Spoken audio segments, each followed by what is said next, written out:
Rachel, the owner and creator here at the Eclectic Cottage in Spokane, Washington. Happy Sunday, everyone. For today's video, I have a thrift flip for you, but I also thought it might be fun and you guys might be interested in seeing some of the behind the scenes projects that I did for my open house on last Saturday. So there were a couple antique tables that I did some work on, the barn door, and then the barn door display that we created, along with a bookshelf that I made over. So all that video is kind of at the end of the thrift flip. I hope you guys like today's video, and without further ado, let's get to it. One of my favorite things to do is to salvage broken pieces that I find at Goodwill. And this deer is a perfect candidate for that. It had a broken leg. It was priced at $2.99, and I decided I would try to fix it and make it as good as new. So I used some E6000 glue and glued the leg back on, and then used some painter's tape to hold it in place as it dried. Now, while the deer was drying, I accidentally broke one of the antlers, and so here is what the leg and the antler looked like after I had glued them back in place. On the leg especially, there was a bit of a gap where it had broken, and there were some chips missing as well. And I decided the best way to fill everything in and also strengthen both of these breaks was by using some Bondo. So I mixed it up, and I'm spreading that over both of the breaks with my finger in a glove, of course.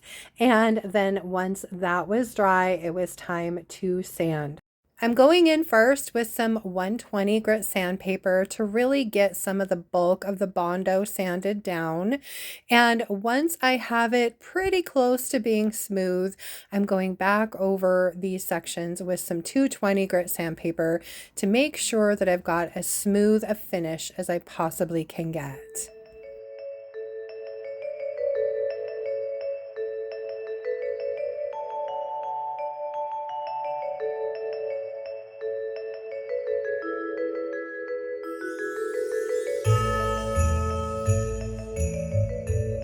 Once I was happy with my sanding, I went ahead and took Mr. Deer outside to give him a base coat of some spray paint. And for this, I'm using a dark brown. This is Espresso by Rustoleum. It's one of their 2X sprays. And of course, I picked the windiest day to try and do this. So I ended up with spray paint all over my hands as well. But in the end, I did get a good coat on the deer, and then I just set him aside to dry.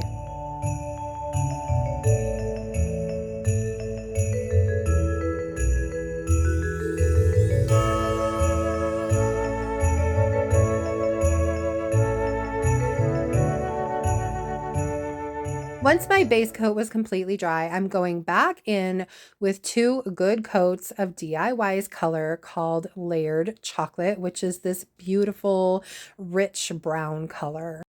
As you can see here, I am stippling or pouncing this paint on just to kind of create some texture to help camouflage any areas in my sanding that might not have gotten completely smooth.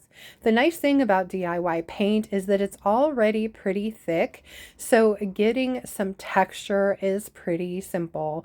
And for the second coat, I'm actually using a smaller brush, and I found that using the sides of the brush rather than pouncing straight up and down really helped to get me even better texture.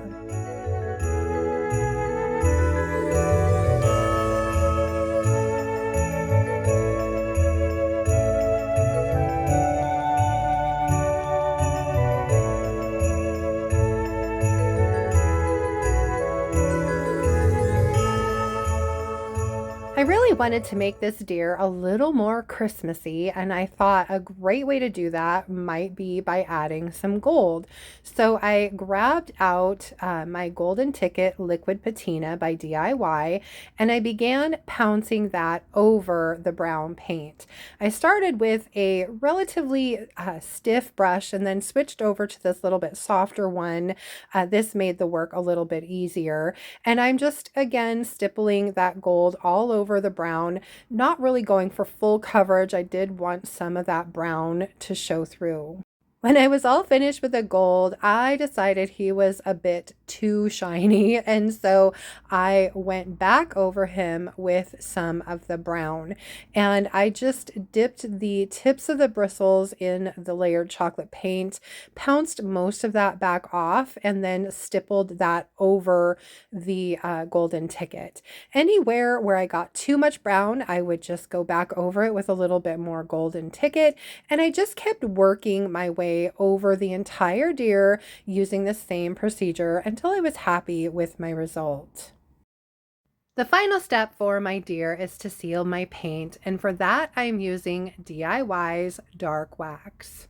And for this project, I'm going directly onto the piece with my dark wax. I know sometimes I like to use a buffer coat of clear wax first, but in this case, I really thought that the dark wax would help to kind of burnish that gold a little bit and make it even more antique looking, and really help to richen the layered chocolate paint as well.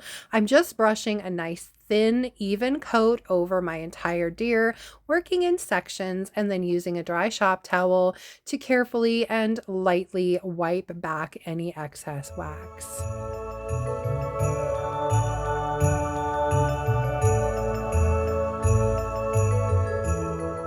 In the end, I think I accomplished my goal of making the little deer look as good as new, if not better. I love the way that he turned out, and I really hope you guys like him too.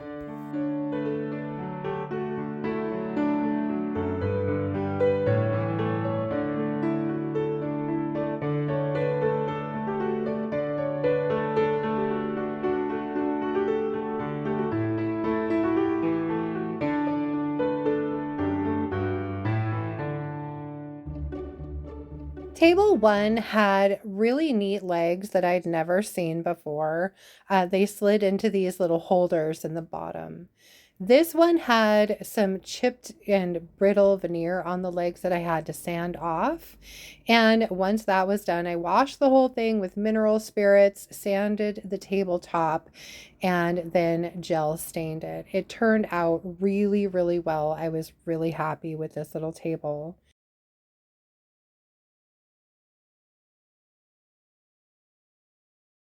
I didn't get nearly as many pictures of my second table, but this is what it looks like before I sanded the top and then washed it with mineral spirits and stained it.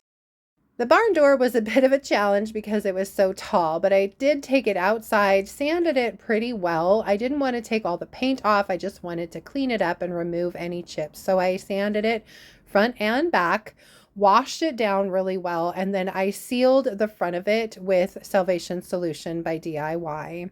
Then my husband and I put some feet on it using some shelving brackets, and there it is. Once we had the barn door standing, we attached half of table number 2 to the front of it and added a couple shelves on the top, and this was the end result. I absolutely love this display. This final project was the one that took the longest. I found this old bookshelf at the Goodwill for $12.99. It did not have a back on it when I bought it. I started by, of course, giving it a good bath, crud cutter first, then some clean water to wash the residue off. I am painting it with 2 coats of DIY's Cottage color called Anvil, which is this really dark chocolate charcoal color, almost black, but not quite. Once my paint was dry, I took my piece outside and I used a hand sander to just go over all of the flat spaces to make sure everything was perfectly smooth. And then I went over the details with some more 220 grit sandpaper to do some distressing. Once I was done sanding, I grabbed a damp shop towel and wiped everything back down to get rid of all of the sanding dust. Now, the Cottage colors do have a built-in sealer, so I could have been finished at that point, but I decided to go over my bookshelf with some DIY black wax, not only to help darken up this anvil color, but also to add another layer of durability, since this is going to be a display piece in the shop. Once all of this was done, it was time to address the missing back. First, I removed all of the old staples that were still in the back of the bookcase, and then I grabbed my piece of backer board that I had Home Depot cut for me, and I began to apply some peel and stick wallpaper that I found on Amazon. I am just showing you the easy part here, making it look super, super simple, you guys. I honestly did struggle with this a little bit, and it took me a lot longer than what you're going to see here in the video. But for shortness sake, I'm just showing you the highlights.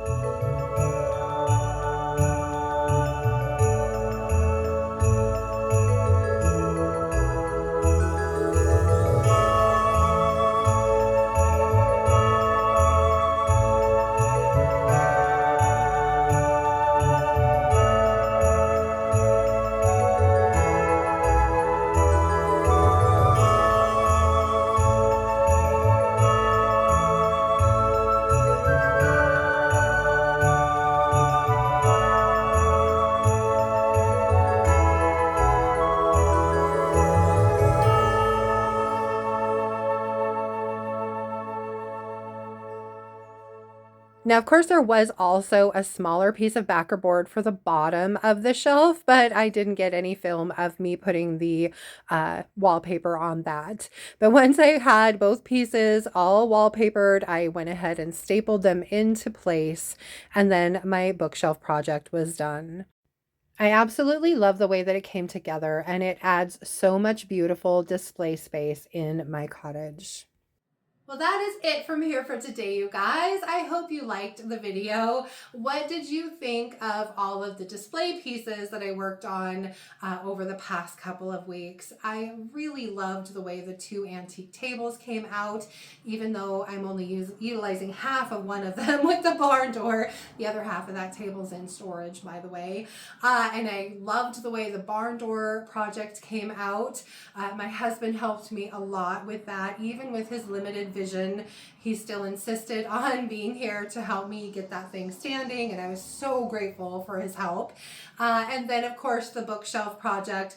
That was quite a bit of work. I normally would have put that in as a furniture flip, but I figured I just wanted to show it to you guys really, really fast and then be able to move on. So I hope you guys enjoyed it. I hope you enjoyed the entire video, honestly.